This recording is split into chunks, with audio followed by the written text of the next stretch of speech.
Apple selama ini dia punya prinsip bahwa yang penting kita bisa membantu produktivitasmu.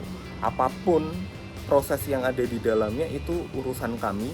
Anda cukup untuk menggunakan dan memaksimalkan penggunaan itu untuk mendukung kreativitas. Ada satu app lagi di mana app ini memiliki fungsionalitas yang kurang lebih sama dengan Notes. Nah, tapi ini kalau menurut saya sih jauh lebih menarik.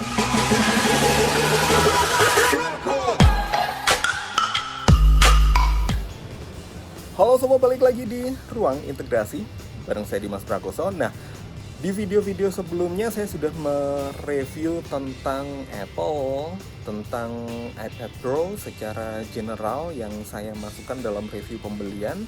Kemudian saya juga sudah membuka tentang Notes, salah satu aplikasi yang ada di iPad Pro yang saya punya atau yang integrasi punya. Kemudian sekarang kita ada satu app lagi di mana app ini memiliki fungsionalitas yang kurang lebih sama dengan Notes. Nah, tapi ini kalau menurut saya sih jauh lebih menarik. Apa apps-nya? Apps-nya adalah Page. Di Page ini kita akan coba lihat ada apa saja di sini, karena pengalaman saya selama kurang lebih 1 bulan menggunakan iPad Pro 2020 dan saya menggunakan Page ini juga untuk berbagai macam keperluan. Ini sangat visible, sangat membantu dan juga mudah untuk digunakan. Nah, mungkin nanti teman-teman juga bisa menggunakan ini dalam kehidupan sehari-hari, terutama untuk para pengguna iPad yang baru, Apple ecosystem yang baru seperti itu. Nah, satu keunggulan yang akan saya bocorkan di sini sebelum nanti sisanya akan saya bocorkan pada saat kita melakukan reviewnya adalah di sini menggabungkan antara beberapa software editing berbasis visual ya, berbasis grafis, berbasis fotos untuk digabung menjadi satu gitu. Nah, kalau saya bilang sih ini menurut versi saya, mungkin pakar IT yang lain bisa menambahkan ya, kalau misalkan ada bisa berkomentar di bawah. Kalau menurut versi saya adalah Notes ini kurang lebih dia gabungan, kalau kita tarik ke Microsoft, gabungan dari Word ketemu sama Publisher, ketemu sama software editing foto maupun software untuk bikin grafis gitu. Ini digabung menjadi satu di Notes dan fungsionalitasnya keren banget. Apple selama ini dia punya prinsip bahwa yang penting kita bisa membantu produktivitasmu. Apapun proses yang ada di dalamnya itu urusan kami. Anda cukup untuk menggunakan dan memaksimalkan penggunaan itu untuk mendukung kreativitas Anda. Dan sepertinya kalau saya rasa apa yang diinginkan oleh Apple sudah muncul dengan adanya fitur-fitur terbaru, app-app yang memang fungsionalitasnya sangat keren banget gitu. Nggak usah berlama-lama, langsung aja saya demokan untuk penggunaan Page berikut ini. Oke, jadi kita akan mulai untuk mendemokan seperti apa sebenarnya Page ini sendiri. Jadi memang Page dia memiliki fungsionalitas yang aku rasa bisa untuk dipakai membantu kerja kita sehari-hari ya teman-teman. Kenapa aku bilang seperti itu? Karena Page ini dia memiliki banyak fungsi dan kadang kita ada kebingungan ketika harus menggabungkan file dengan ekstensi yang berbeda. Kita akan menggunakan banyak sekali device, bahkan kadang kita melakukannya secara online. Nah, itu nggak perlu dilakukan di Page karena Page sudah menyediakan semuanya. Seperti yang juga disampaikan di laman apple.com. Jadi di sini Apple juga menjelaskan pada kita bagaimana sih sebenarnya Page itu. Dan Apple menyebut ini sebagai sebuah word processor yang dia memiliki kekuatan yang sangat besar, atau dia menyebutnya sebagai powerful word processor di sini. Kenapa ini menjadi kategori sebuah word processor? Karena memang basis yang digunakan oleh Page ini adalah basis pengolahan kata. Kenapa? Karena kita bisa menggunakan untuk membuat laporan-laporan pekerjaan kita sehari-hari yang berbasis kata. Tapi yang membedakan adalah dari proses pembuatannya. Karena di sini kita bisa mengkombinasikan berbagai macam device, apalagi kalau kita sudah masuk ke dalam Apple ecosystem, punya Apple ID, kita bisa kolaborasi, join, ngerjain satu tugas yang sama. Dan nggak cuman itu, di sini dia juga punya yang namanya fitur handwriting into text. Jadi kita bisa menuliskan secara tulisan tangan menggunakan Apple Pencil maupun menggunakan AirPod, dan nanti akan langsung di-convert menuju ke teks atau bentuk ketikan. Dan terus di sini juga sangat memudahkan kita, misalkan di situ ada gambar apa dan kita butuh memberikan penjelasan, tinggal coret-coret aja. Nggak cuman itu, di sini dia juga bisa diintegrasikan dengan iCloud, kemudian dengan audio, dengan foto, dengan gambar, menambahkan warna. Ada banyak hal yang bisa dilakukan menggunakan Page, yang artinya ini akan membuat report kita semakin komunikatif. Dan dia juga menyediakan ada banyak sekali template-template yang mudah untuk digunakan. Dan tentunya kalau kita lihat dari Page ini sendiri, Apple juga menyebut ini sebagai a canvas for creativity. Jadi nggak salah sebenarnya ketika Apple menyebut ini sebagai sebuah kanvas untuk proses kreativitas. Kenapa? Karena di sini kita bisa menuangkan berbagai macam ide dan gagasan kita. Page juga memberikan ruang berupa ruang kosong yang bisa kita gunakan untuk berkreasi. Dan di sini juga kita bisa melihat, kita bisa bikin mulai dari buku, laporan, pamflet, apapun dengan sangat mudah dan tentunya memiliki fungsionalitas yang sangat tinggi ya. Dan ini juga sangat memudahkan aku rasa.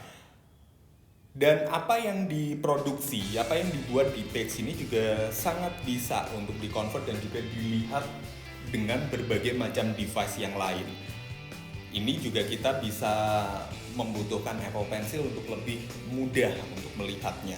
Sekarang saya akan coba langsung untuk mendemokan seperti apa sih sebenarnya untuk proses pembuatan dari Page, dan di dalam Page ini sendiri ada apa aja. Nah, kita buka lamannya. Ini adalah lembar di mana saya sudah mengerjakan, jadi itu adalah beberapa poin-poin yang memang saya kerjakan, coretan-coretan. Biasanya itu lebih ke ide ya. Kadang ketika kita sudah terbiasa dengan kertas, ide itu akan muncul lebih deras ketika kita mencoret-coret. Itu yang terjadi pada saya. Mungkin per orang beda-beda. Seperti ini adalah saya membuat topik yang akan saya lakukan pembahasan buku.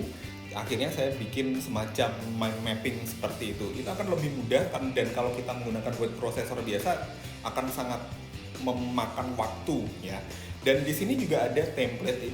Saya mengambil salah satu template buku di sini, di mana ini bisa digunakan untuk proses penulisan buku. Ini bisa sangat membantu. Kita sudah langsung diberikan template bukunya, bentuknya seperti apa dan bagaimana. Nah, sekarang kita coba lihat di dalamnya ini ada apa aja kira-kira. Nah, di dalamnya ini di sini ada yang basic tuh, ada yang kosong-kosong, itu bisa kita gunakan. Kemudian ada laporan.